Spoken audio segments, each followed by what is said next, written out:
வணக்கம். சின்ன குரூப் சேனலுக்கு உங்கள் அனைவரையும் அன்புடன் வரவேற்கின்றேன். இன்றைக்கு கட்டு சாதம் தாங்க. ஈஸியாக சுலபமாக செய்யக்கூடியது. சாதத்தை மொத்தமாக வேக வச்சுக்கோங்க. அதை பிரித்து எடுத்துக்கோங்க. என்னென்ன சாதம் செய்ய போகிறீங்கன்னு. நான் லெமன் சாதம், லெமன் குழம்பு செஞ்சு ரெடி பண்ணிவிட்டு, லெமன் குழம்பு ருசி அதிகமாக இருக்கணும்னா ஒரு பிஞ்ச் அளவுக்கு வெந்தய பொடி சேர்க்கணும்.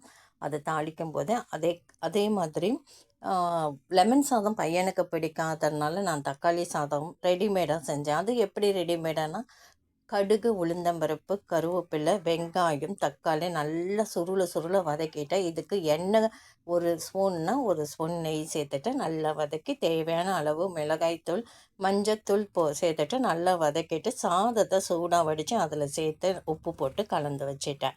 அடுத்து கருவேப்பிலை நிறையா இருந்தது. கருவேப்பிலையோடு புதினா சேர்த்து ஒரு துவையில் அரைச்சிட்டேங்க.